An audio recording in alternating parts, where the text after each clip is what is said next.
The diamond on her finger weighed more than the truth she couldn't remember. Erin Sparks opened her eyes to floor-to-ceiling windows overlooking Manhattan's glittering skyline, the kind of view that costs more per month than most people earn in a year. Her head pounded like someone had used it for target practice, her mouth tasted like regret and expensive whiskey, and there was a ring on her left hand she'd never seen before, a platinum band with a stone so flawless it could have funded a small country's GDP. She sat up too fast, and the silk sheets, actual silk, the kind that whispers against skin, fell away from her body.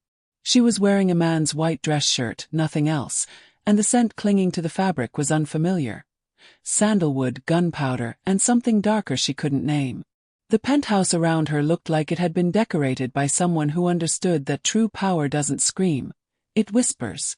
Everything was sharp lines and muted elegance, blacks and grays and the occasional splash of gold. Modern art hung on walls that probably cost more than her entire apartment building in Queens.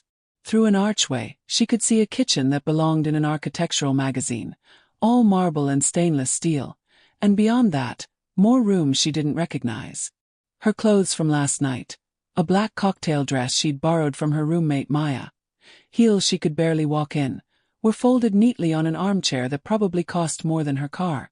But that wasn't what made her blood run cold. On the nightstand beside the bed sat her phone, her wallet, and a piece of paper with handwriting so precise it looked printed. "Don't leave. We need to talk. Why? Before we continue, I want to hear from you. Where in the world are you watching from right now? Drop your city or country in the comments because we absolutely love seeing our global family grow. And if you haven't hit that subscribe button yet, do it now. Trust me, you won't want to miss what happens next. And another story just like this drops tomorrow." Now let's get back to Erin because her morning is about to get a whole lot more complicated. She grabbed her phone with shaking hands, pulling up her recent calls, her messages, anything that might explain how she'd gone from serving drinks at Valentino's, a restaurant in Little Italy where tourists came to feel like they were in The Godfather, to waking up in a penthouse that probably occupied an entire floor of one of Manhattan's most exclusive buildings. The last thing she remembered clearly was her shift ending at midnight, Maya convincing her to hit one more bar in Midtown, something about celebrating because Erin had finally saved enough to start community college in the fall. After that, the memories came in fragments. Flashing lights, a private booth, a man's voice speaking Korean, the way he'd looked at her like he was deciding whether to ruin her life or save it. The door to the bedroom opened without warning, and Erin's heart stopped. He was tall, maybe 6'2", with the kind of face that didn't fit into easy categories. Sharp jawline, eyes so dark they looked black in the morning light streaming through the windows. Hair styled in that effortlessly perfect way that probably required more product than she owned. He wore tailored black pants and a white shirt with the sleeves rolled up, revealing forearms marked with tattoos that definitely weren't decorative. She recognized the symbols even if she didn't understand them. Korean characters, dragons, imagery that spoke of loyalty and blood and things that weren't discussed in polite company. He moved like violence wrapped in silk, each step deliberate, controlled, the way apex predators move when they know nothing in their territory can challenge them. "You're awake," he said. His English perfect but accented in a way that made ordinary words sound like threats. "Good. We have much to discuss, Erin Sparks." The fact that he knew her full name when she couldn't remember his made her stomach drop. She pulled the sheets higher, trying to cover herself, trying to find some dignity in a situation that had none. "Who the hell are you? And why am I wearing a wedding ring?" He didn't smile, but something flickered in those dark eyes. Amusement, maybe, or appreciation for her directness. He crossed the room to stand at the foot of the bed, hands in his pockets, radiating the kind of authority that made grown men nervous. "My name is Yongbie. And you're wearing that ring because as of approximately 3:15 this morning, you became my wife." The words hit her like a punch to the solar plexus. Wait. The room spun, and for a second she thought she might be sick all over those expensive sheets. "That's not funny. I wouldn't.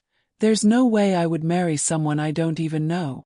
The state of New York disagrees." He pulled something from his pocket and tossed it onto the bed. A marriage certificate, official and legal and completely impossible. Her signature was right there at the bottom, next to his witnessed and notarized and real. You seemed quite certain last night. You told the officiant that you'd never been more sure of anything in your life. Erin stared at the document like it was written in a language she couldn't read, even though every word was painfully clear. Her hands were shaking so badly she could barely hold it. I was drunk. I had to be drunk. This isn't. You can't just marry someone when they're. You weren't drunk, Yongbei interrupted, his voice cutting through her panic like a blade through silk. At least not on alcohol. But that's not important right now. What's important is understanding your new reality, because whether you remember it or not, you made certain promises last night. And in my world, promises are kept. Always. Something in the way he said "my world" made her skin prickle. She'd grown up in New York, lived here her whole 23 years, worked in restaurants and bars where the wrong people sometimes sat at the wrong tables, where whispered conversations happened in corners and envelopes of cash changed hands under tables. She knew the signs. The expensive but understated clothes. Tattoos. The way he spoke in absolutes. The casual mention of promises and loyalty like they were currencies more valuable than money. You're with the Korean mob, she said, and it wasn't a question. Now he did smile, but it was the kind of smile that held no warmth. I don't like the word mob. It's so pedestrian. But yes, I lead an organization that operates in certain gray areas of commerce and conflict resolution. My family has controlled territory from Koreatown to parts of Manhattan, Queens, and extending into New Jersey for 3 generations. We handle imports and exports, protection services, dispute resolution. All the things that keep certain communities running smoothly when traditional systems fail them. You're a gangster, Erin said flatly, because there was no point in using euphemisms when she was apparently married to one of them. I prefer businessman, Yongbei replied, pulling up a chair and sitting with the casual confidence of someone who owned not just the room but probably the entire building. But semantics aside, here's what you need to understand. Last night you were targeted. A rival organization, the Italians who've been trying to push into our territory, they drugged you. Not with anything recreational, but with something designed to make you compliant, suggestible. They were going to use you to get to me. The words made her blood run cold. Why me? I'm nobody. I serve pasta to tourists. I'm not. You served my cousin Park dinner at Valentino's 2 weeks ago, Yongbei said quietly. You were kind to him when other servers weren't, because his English wasn't perfect and he struggled with the menu. He's younger, still learning the business, and your kindness made an impression. He mentioned you to me.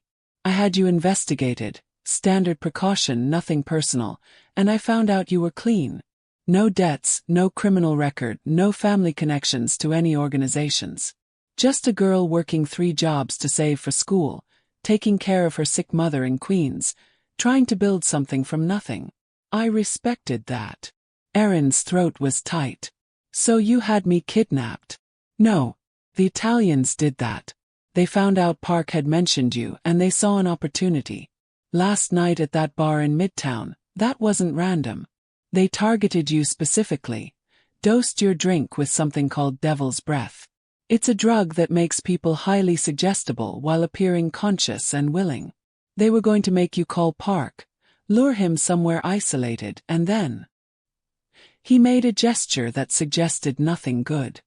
But I have people everywhere in this city. One of my men saw what happened, intervened before they could take you out of that bar. By the time I arrived, you were already affected by the drug but safe. And you married me. The accusation in her voice was sharp as broken glass. How is that any better than what they were going to do? For the first time, something that might have been regret flickered across Yongbei's face. Because you asked me to. The drug makes people suggestible, but it doesn't create desires that aren't already there in some form. You kept saying you were tired of being nobody, tired of being vulnerable, tired of men looking through you like you didn't exist. You said you wanted to matter to someone, to mean something. And then you looked at me and asked if I could make you untouchable. So I told you yes, but only if you became mine completely. And you said yes. You meant it, even if you don't remember it. The explanation should have made her angry. It did make her angry, but underneath the rage was something more complicated. Because hadn't she thought exactly those things, stone cold sober, more times than she could count? Hadn't she looked at her reflection while serving entitled rich people their $40 appetizers and wondered what it would feel like to be the one sitting at those tables instead of serving them? Hadn't she walked home alone through dark streets more times than she could count, keys between her fingers like makeshift weapons, thinking about how invisible women like her were until someone decided to notice them for all the wrong reasons? "This is insane," she said, but her voice lacked conviction. "You can't just keep me here. I have a life, a job, my mother." "Your mother is being moved to a private facility in Manhattan as we speak," Yongbei said calmly. "The best oncologists in the city will be overseeing her care. Her medical bills are paid in full. Your apartment in Queens has been secured, your belongings are being packed professionally, and your employer has been informed that you won't be returning. You no longer need 3 jobs, Erin. You don't need any jobs. What you need is to understand that your old life ended the moment you put on that ring." The casual way he'd dismantled her entire existence and rebuilt it without her permission should have terrified her. And it did.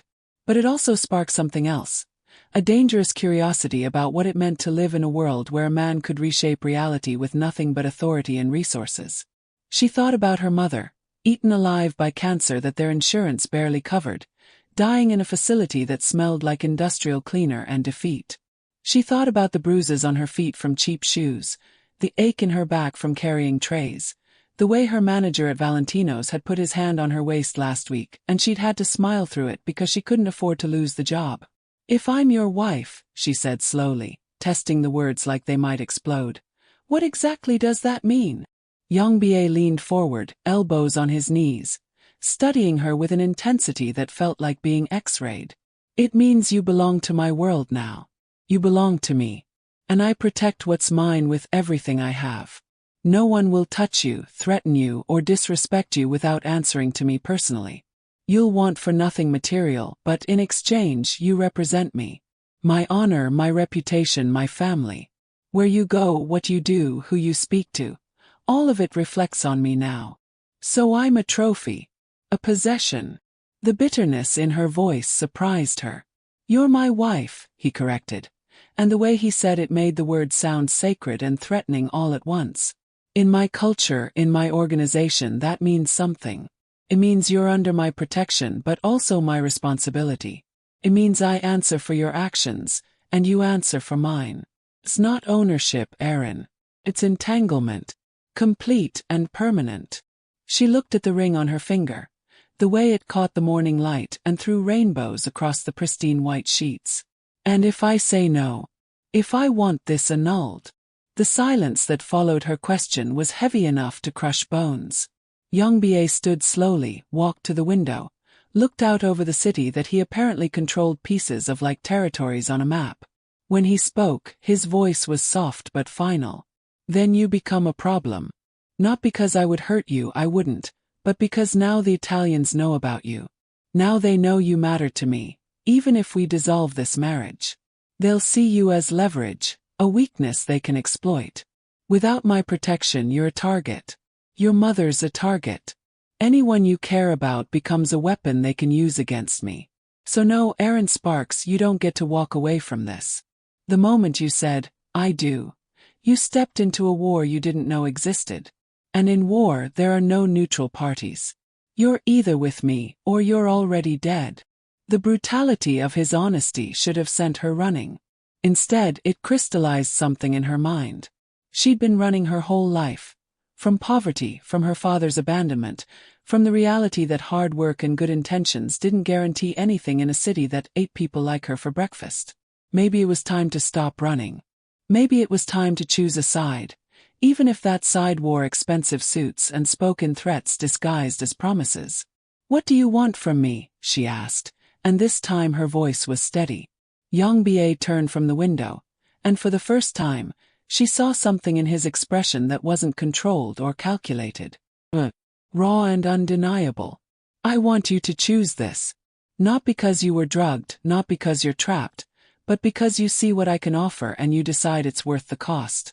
I want a wife who stands beside me, not behind me.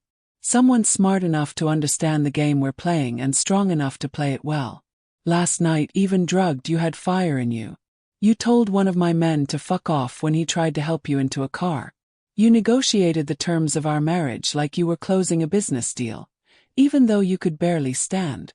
I need that woman. The one who's been clawing her way through life with nothing but determination. That woman could be dangerous in my world, Erin. And I need dangerous. She should have said no.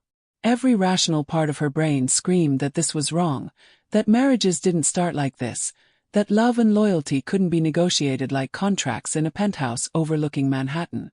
But Erin had learned a long time ago that the rational path and the survivable path weren't always the same thing. I want to see my mother, she said finally. Today. And I want you to explain exactly what being your wife entails. Not metaphors, not philosophy, but actual expectations. And then I'll decide if I can live with this. Something that might have been respect flickered across Young Bie's face. Done. Get dressed. We leave in 20 minutes. He walked toward the door, but paused with his hand on the handle. Erin. That fire I mentioned. Don't let this world put it out. I've seen what happens to people who try to become something they're not to fit into organizations like mine. They lose themselves, become ghosts. I didn't marry you so you could disappear. I married you because you're real in a world full of pretenders. Stay that way. Then he was gone, leaving her alone with a closet full of clothes she hadn't bought, a ring she hadn't chosen, and a choice that wasn't really a choice at all. She stood, walked to the window, looked out at the city where she'd been invisible for so long. From up here, Manhattan looked different. Smaller, manageable, like something that could be conquered instead of something that conquered you. She thought about her mother, dying in a facility that would probably bankrupt them both. She thought about Maya, her roommate, who'd taken 3 buses to visit her grandmother in a nursing home that smelled like death and had nurses who barely looked at the residents. She thought about the woman who'd served her coffee yesterday morning, tired eyes and a tired face, wearing a name tag that said trainee, even though she had to be 50.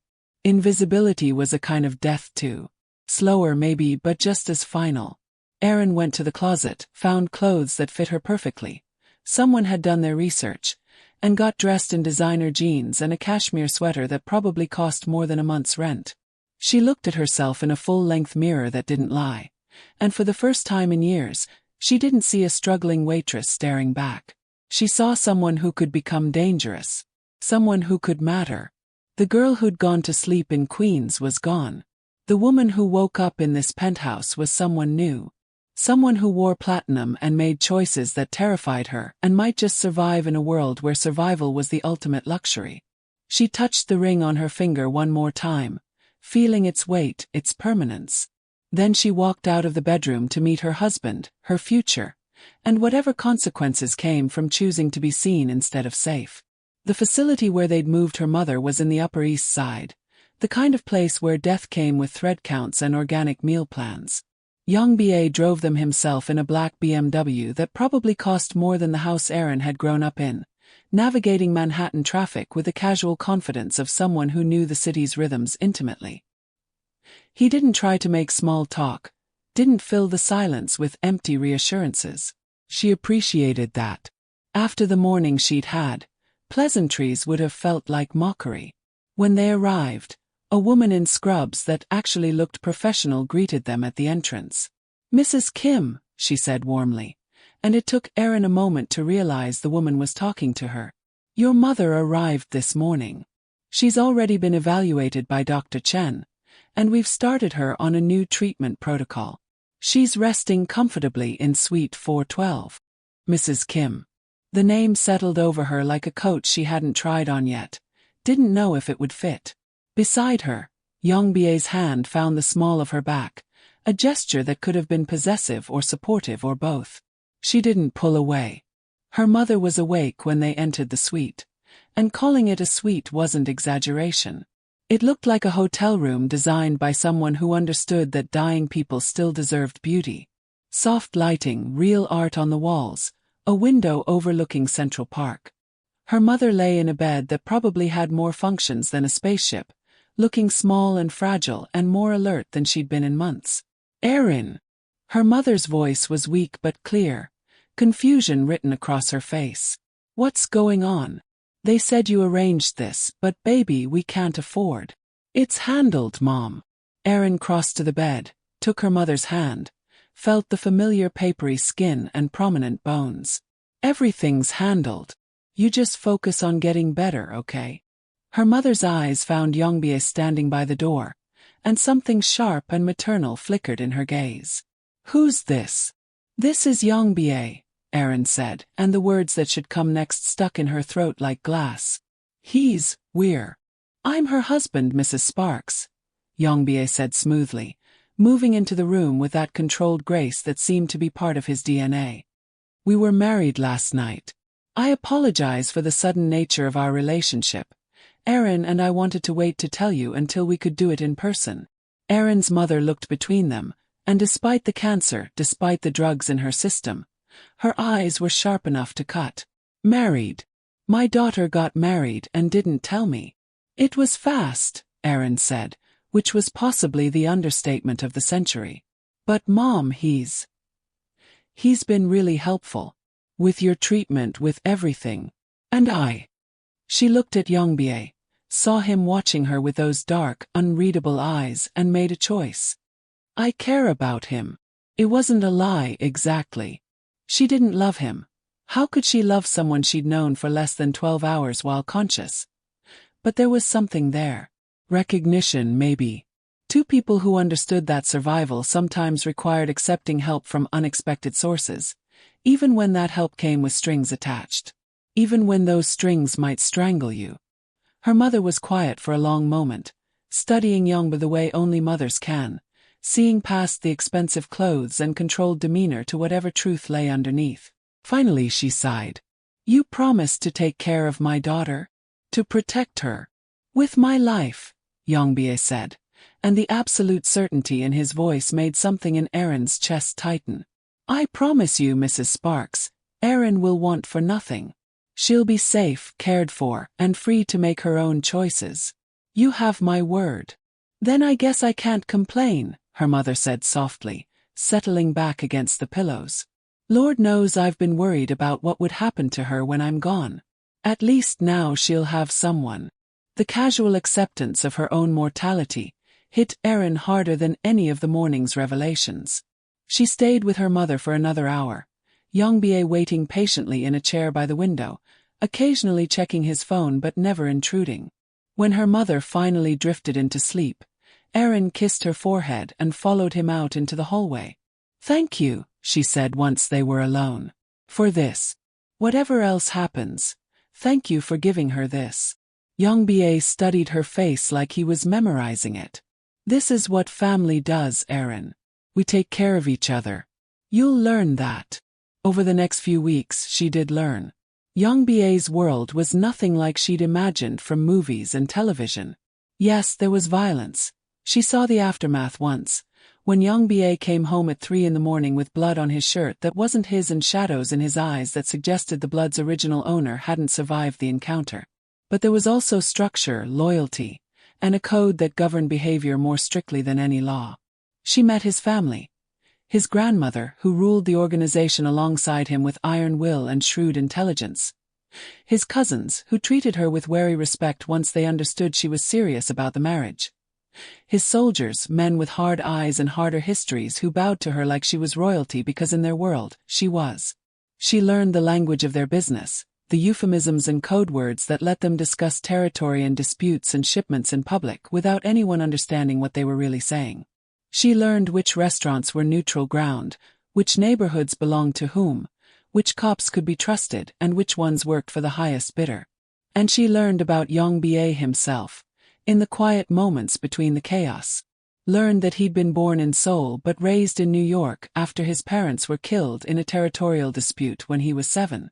Learned that his grandmother had taught him that mercy was weakness and loyalty was everything. Learned that he'd killed his first man at 16. Not because he wanted to but because the alternative was letting that man kill his cousin. Learned that he didn't sleep much, that he read philosophy in Korean when he couldn't sleep, that he played piano with the same controlled precision he brought to everything else in his life. She learned that he looked at her like she was a puzzle he was trying to solve, and that sometimes, in moments when he thought she wasn't watching, he looked at her like she was the only real thing in a world made of smoke and mirrors. 3 months into their marriage, the Italians made their move. It happened at a restaurant in Little Italy. Ironically enough, the same one where she'd worked before. Valentino's. Young-Bie had business there. A meeting with someone neutral who was trying to broker peace between the organizations. And Erin had insisted on coming because she was tired of being protected like porcelain. She wanted to understand his world fully, see it up close. The meeting was in a private room in the back, the kind with expensive wine and appetizers that cost more than they should. 5 men total. Young-Bie, 2 of his people, and 2 Italians she didn't recognize. They were discussing territory, specifically a block in Queens where both organizations had interests. The conversation was tense but professional, the kind of negotiation that happened in conference rooms and backrooms across the city every day. Until one of the Italians looked at Erin and smiled. "Pretty wife you got there, Kim," he said. His accent thick with Brooklyn and generations of old country heritage. "Tell me, does she know what you did to get her? How you played hero while your own guys were the ones who drugged her in the first place?" The temperature in the room dropped 20 degrees. Young-Bie didn't move, didn't react, but something in his absolute stillness was more threatening than any violence. "Careful," he said softly. "You're speaking about my wife." The Italian laughed, a sound like gravel in a garbage disposal. "Come on, we're all friends here. Just saying it's a nice scam. Drug the girl, swoop in to save her, make yourself look like a hero. Classic play. Bet she doesn't know your cousin Park was in on it from the beginning. Bet she thinks you're some kind of savior instead of the guy who orchestrated the whole thing." Erin's blood was roaring in her ears. She looked at Young-Bie, at the careful blankness of his expression, and felt something in her chest crack. "Tell me he's lying," she said, her voice barely a whisper. "Tell me right now that's not what happened." Young-Bie's jaw tightened, and for the first time since she'd met him, he looked uncertain. That uncertainty told her everything she needed to know. She stood so fast her chair fell over. The room erupted, Young-Bie's men moving to intercept her, the Italians laughing, Young-Bie himself rising with his hand out like he could somehow undo the truth with a gesture. But Erin was already moving, already pushing through the door, through the restaurant, out into the street where the city noise swallowed her rage and betrayal and the sound of footsteps following her. Young-Bie caught her 2 blocks away, his hand on her arm spinning her around. They were on a side street, empty except for a few parked cars and a homeless man who took one look at them and decided to be somewhere else. "Let me explain," Young-Bie said, and for the first time, she heard something like desperation in his voice. "Explain what?" Erin yanked her arm free, the ring on her finger suddenly feeling like a shackle. "Explain how you played me. How everything, the rescue, the marriage, the protection, was all just some elaborate con. How you're no different than the people you claimed to be saving me from. It wasn't like that." Young-Bie ran a hand through his hair, destroying its perfect styling, making him look almost human. "At the beginning, yes. I saw an opportunity. The Italians were watching you because of Park, so I decided to use that. I had my people create a situation where I could step in, where you'd be grateful, vulnerable. It was strategy, Erin. It was business. I was business." The words came out as a scream, months of controlled composure finally shattering. "I was a transaction. You were supposed to be." Young-Bie shot back, his own control finally cracking. "You were supposed to be a move on a chessboard, a way to solidify my position, to have a wife who looked good and asked no questions and made me appear stable to the other families. That's all it was supposed to be. But then you woke up in my home and you didn't cry, didn't beg, didn't fall apart. You looked at me like I was a problem you could solve. You negotiated. You demanded to see your mother. You treated our marriage like a business arrangement instead of a tragedy. And I realized you were exactly what I'd told you that first morning. You were dangerous. So you kept lying," Erin said, but some of the fury in her voice was fading, replaced by something colder and harder. You let me think I mattered when I was just another asset. You did matter. Young-Bie closed the distance between them, his hands framing her face, forcing her to look at him. You became something I didn't expect. Somewhere between that first morning and now, you stopped being a strategy and started being necessary. I look forward to coming home because you're there. I find myself telling you things I've never told anyone. I watch you learn this world, adapt to it, and I'm not just impressed, I'm fascinated. You want to know why I haven't touched you despite being married? Why I've slept in a different room every night? 'Cause I wanted you to choose this freely. I wanted you to choose me without drugs, without coercion, without anything but your own will. Because somewhere along the way, having a wife stopped being about politics and started being about actually wanting you. Erin stared at him, at the raw honesty in his eyes, and felt everything she thought she understood shifting like sand. You're telling me you caught feelings for your own con? A bitter laugh escaped Young-Bie's throat. Apparently, I'm not as controlled as I thought. My grandmother would be ashamed. The first rule of this life is never let anyone become a weakness. And you, Erin Sparks, you're the biggest weakness I've ever had. The Italians know it. My own family knows it. Everyone who sees us together knows I'd burn this city down before I let anything happen to you. So yes, the beginning was a lie. The rescue was orchestrated. The marriage was strategy. But everything after, that's been real. Painfully, dangerously real. She should have walked away. Should have demanded an annulment. Should have run back to Queens and her old life and pretended none of this happened. But Erin had learned something in her months as Mrs. Kim. Honesty, even brutal honesty, was rarer than diamonds in this world. And Young-Bie had just handed her the most honest thing she'd ever heard. If I stay, she said slowly, if I choose this for real, knowing what I know now, things change. No more protection details I don't know about. No more decisions made for me. No more treating me like I'm made of glass. If I'm your weakness, then you're mine, and we figure out how to survive that together. Equal partners, Young-Bie. Or I walk right now and you let me go. He studied her face, searching for something, and apparently found it. Equal partners, he agreed. But Erin, equal partners in this world means equal danger. It means you're not just my wife. You're part of the organization. You have a voice in decisions, but you also bear responsibility for consequences. If we do this for real, there's no going back. You become as committed as I am, as loyal as I expect everyone else to be. Can you live with that? Erin thought about the girl who'd served pasta to tourists, who'd walked home with keys between her fingers, who'd been invisible until someone decided she could be useful.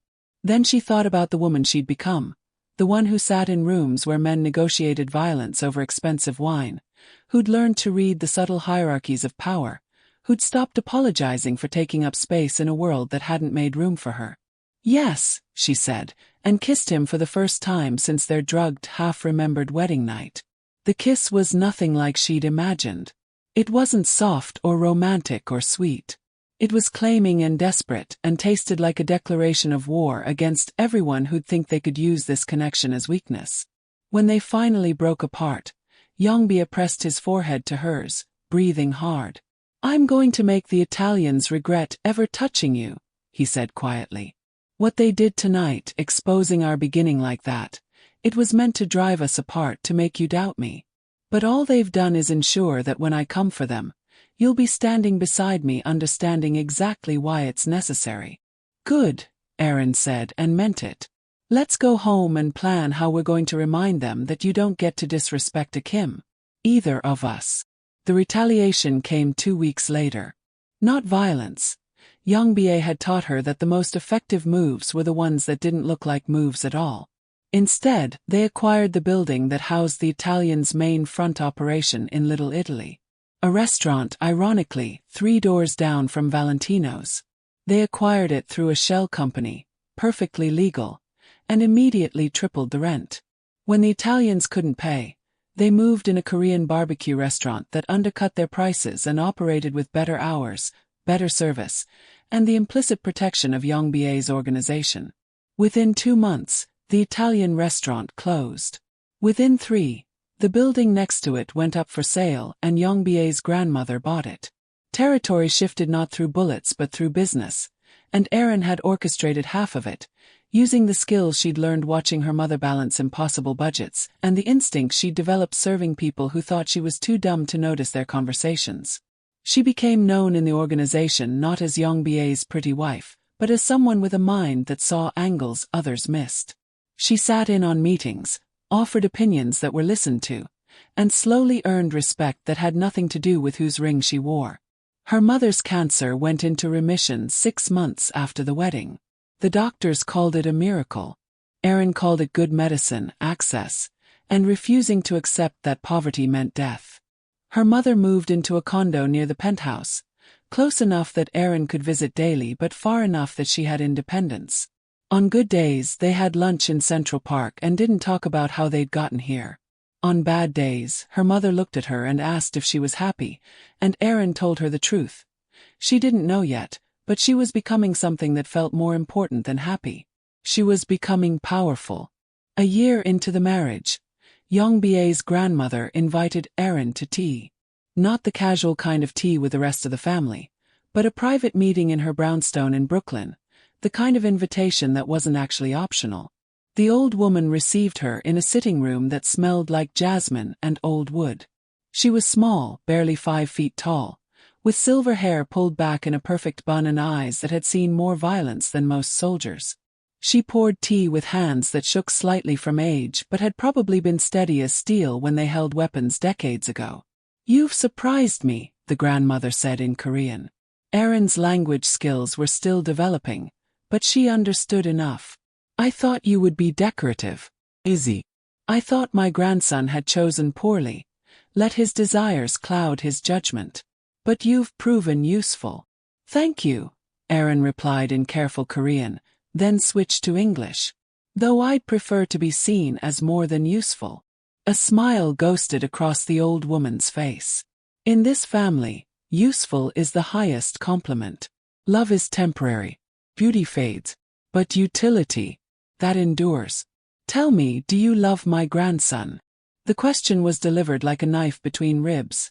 Quick, precise, designed to get to the truth before the target could prepare a lie. Erin set down her teacup carefully, meeting those ancient, knowing eyes. "I don't know if what we have is love," she said honestly.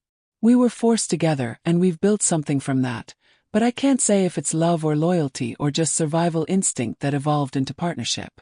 What I know is that I'd protect him. I'd lie for him.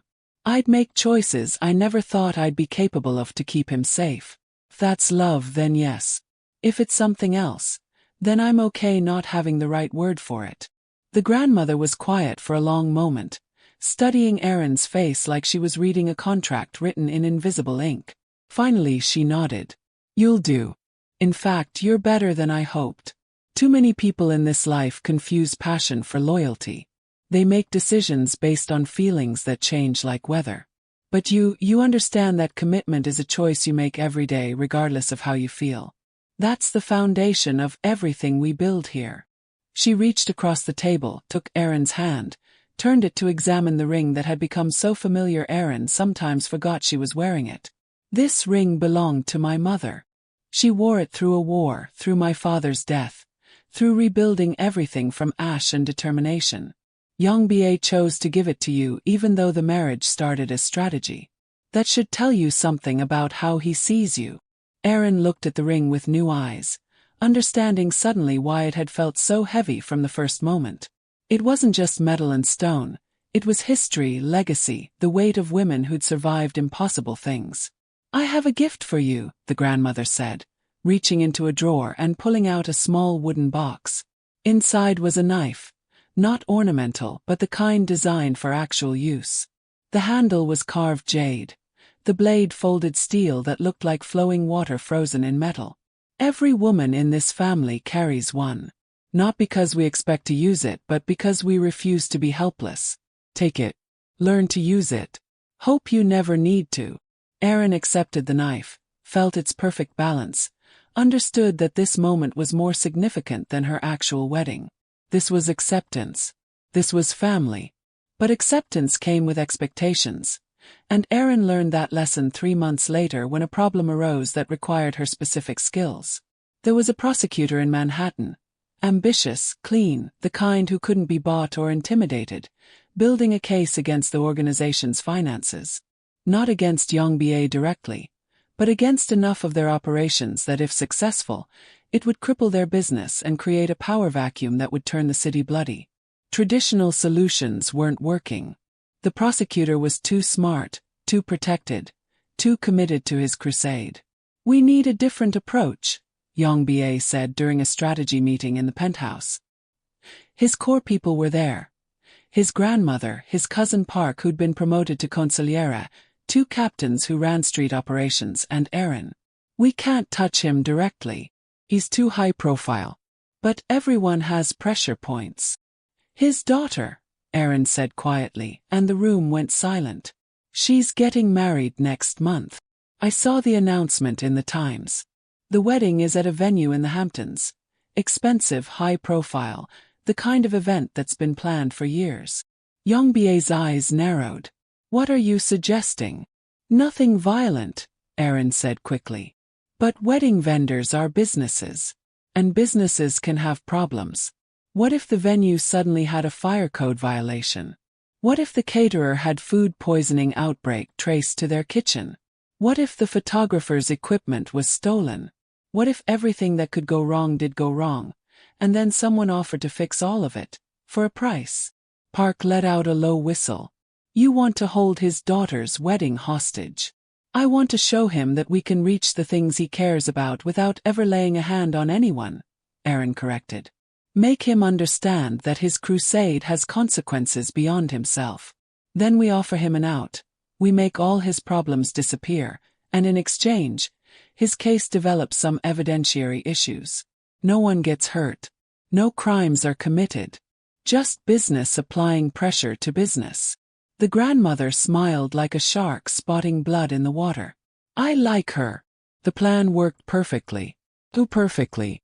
The venue failed inspection 3 weeks before the wedding. The caterer's permit mysteriously lapsed. The photographer's studio was broken into. Nothing stolen, but equipment damaged enough to make the wedding date impossible. The prosecutor's daughter was devastated. Posts on social media moving from excitement to despair as everything fell apart. And then a wedding planner reached out. Highly recommended. Offering to fix everything for a reasonable fee. The planner worked miracles. A new venue that was somehow available, a caterer who could accommodate the date, photographers who cleared their schedule. Within a week, the wedding was back on track, better than before. 2 days after the wedding went off flawlessly, the prosecutor's case against the organization quietly died. Evidentiary issues, his office reported. Not enough to proceed. The investigation was closed. Erin should have felt triumphant. Instead, she felt hollow.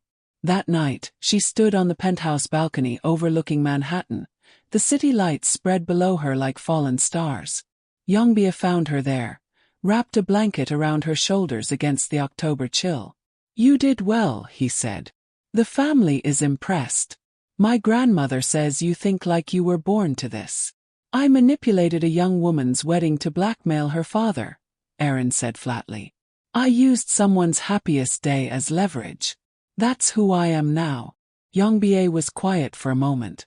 "Would you rather I had killed him? Because that was the next option.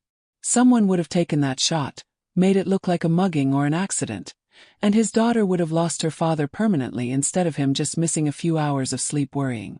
You found a solution that hurt no one physically, cost us relatively little, and achieved our goal. In this world, that's as close to mercy as it gets. Is it enough?" Erin turned to face him, searching his eyes for an answer he might not have. "Is being the lesser evil enough to live with?" "I don't know," Young-BA admitted, and his honesty was both painful and precious. "I stopped asking myself that question years ago. Maybe that makes me a monster. Or maybe it makes me a realist. But you still question, still feel the weight of these choices. That's good. The day we stop questioning is the day we become the thing everyone fears we already are." Erin leaned against him, felt his arms come around her, solid and warm and as complicated as everything else in her life. I don't recognize myself anymore. When I look in mirrors, I see someone I don't know. Someone who speaks Korean at family dinners and doesn't flinch when people mention bodies in the river. Someone who planned a psychological warfare campaign over brunch. Who is that person? She's the woman who saved her mother's life, Yongbie said quietly. Who ensured dozens of people kept their jobs when we bought that building in Little Italy instead of torching it like my captains wanted. Who convinced me to put Park through college legitimately instead of keeping him in street operations where he would have been dead within 5 years. Who makes me want to build something that lasts instead of just maintaining what we have through violence and fear. She's the woman I married by accident and fell for on purpose. And yes, she's also someone who does difficult things to protect the people and the life she's chosen. Both things are true, Aaron. You're not one thing or the other. You're everything at once. She kissed him then, tasting truth and justification and the bitter compromise of becoming something she'd never planned to be.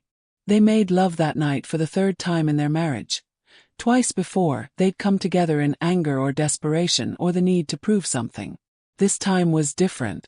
This time was choice without coercion, desire without strategy.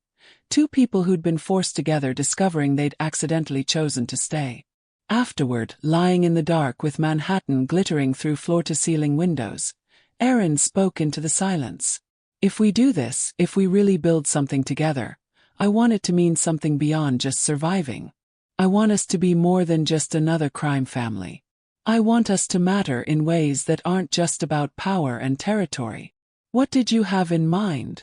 Aaron thought about the girl she'd been, serving pasta to tourists, invisible and powerless. She thought about her mother, dying because healthcare was a commodity for those who could afford it. She thought about Maya, her former roommate, still working 3 jobs because minimum wage was a death sentence in slow motion. The organization controls restaurants, real estate, import businesses, she said slowly. All legitimate fronts, but still, they're businesses that employ people. What if we made sure those people were paid fairly? What if we provided healthcare, childcare assistance, paths to citizenship for those who need it? What if we took the profit we're making and built something that actually helped the communities we operate in? She could feel Yongbie thinking, his chest rising and falling beneath her cheek. My grandmother would say that's soft. That power comes from fear, not generosity. Your grandmother survived by being harder than everyone else in a world that tried to destroy her, Aaron countered. But we're not fighting the same war she fought. Times change. The families that survive are the ones that adapt. And right now, there are thousands of people in this city, in our neighborhoods, who are one crisis away from disaster. People who would be loyal to an organization that actually gave a damn about them, instead of just taking their protection money and offering nothing real in return. That's not softness, Yongbie. That's strategy. Building loyalty that goes beyond fear. She felt him smile against her hair. You really are dangerous. My grandmother was right. We try it your way. Start with 3 businesses. 1 restaurant, 1 building, 1 import company. We implement everything you just said. If it works, if we build the kind of loyalty you're talking about without losing respect or control, we expand. If it doesn't, he shrugged. We'll deal with that if it happens. Did work. Slowly at first, then with gathering momentum that surprised even Aaron. Word spread through immigrant communities, service workers, the invisible people who kept the city functioning. The Kim organization became known not just for protection and power, but for treating their people like they mattered. Employees stayed longer, worked harder, and most importantly, they watched. They listened. They reported things they heard from customers, from other employers, from people who didn't know they were being observed. The organization's intelligence network became exponentially more effective because it was built on genuine loyalty instead of just fear. Other families noticed. Some dismissed it as weakness. Others, the smarter ones, began to imitate the model. Over 3 years, the landscape of organized crime in New York shifted in ways that were subtle but profound. The violence didn't disappear, it was still a brutal world, but it became more targeted, more strategic, and less likely to touch civilians who were increasingly seen as assets rather than acceptable collateral damage.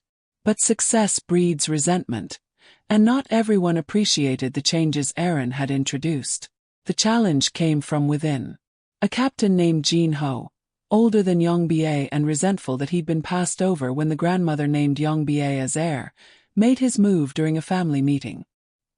He did it the traditional way, standing up in front of everyone and formally questioning Yang Ba's judgment. "You've let your American wife make you soft," Jean Ho said, his Korean precise and insulting. "We're becoming social workers instead of soldiers. Our territory is respected because they fear us, not because we pay for their children's dental work. This ends now. Either you remember what we are, or step aside for someone who hasn't forgotten." The room was silent enough to hear hearts breaking. This was it, the moment every family dreaded, when internal disputes became challenges for leadership. Yang Ba could back down, accept Jean Ho's criticism, maybe remove Aaron from decision-making to appease the traditional faction. Or he could respond with the violence that was expected, assert dominance through force. He did neither. "You're right," Yang Ba said calmly, standing to face Jean Ho across the table. "My wife has changed how we operate. She's introduced ideas that are American, that prioritize long-term strategy over immediate dominance. And you know what's happened. We've doubled our revenue in 3 years. We've had 0 prosecution successes against our operations. We've expanded into territories that were close to us because now we're invited in instead of having to fight our way in. So yes, Jean Ho, I've changed. I've become more effective because I had the wisdom to listen to someone smarter than both of us." He paused, let that sink in, then continued. "But if you doubt my strength, if you think I've gone soft, I'm happy to demonstrate otherwise. You want to challenge me? Do it properly. We go to the old country rules. You and me, no weapons until someone yields or can't continue. You win, you lead. I win, you never question me again.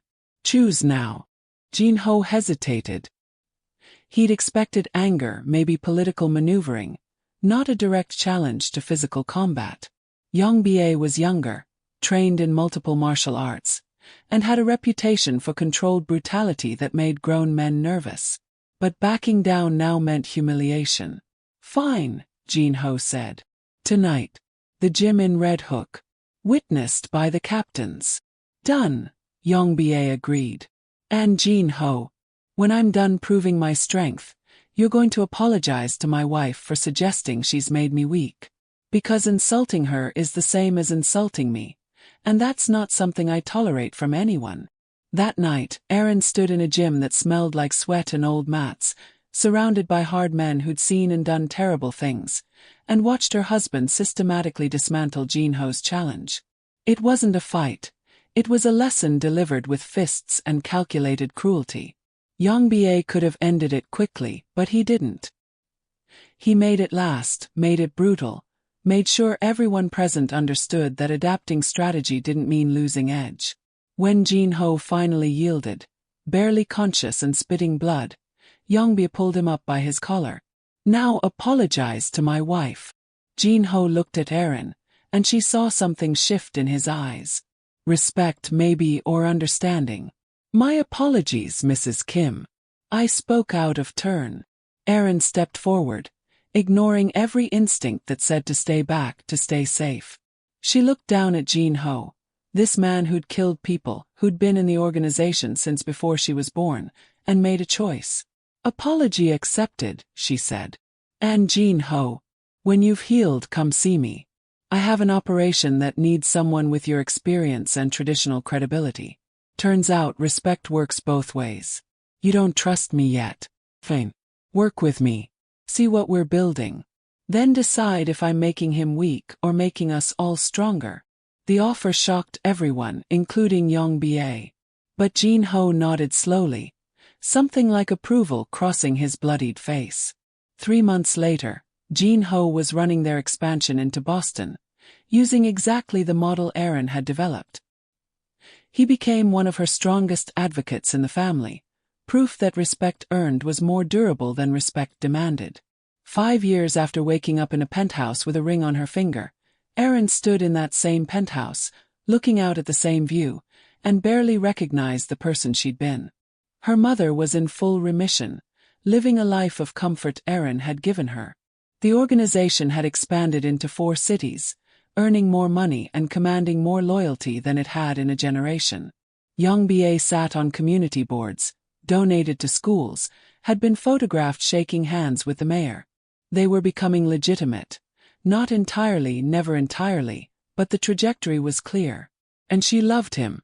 Somewhere between strategy and survival, between challenges and compromises, she'd fallen completely for the man who'd trapped her into a marriage that became a partnership that became the defining relationship of her life. "What are you thinking?"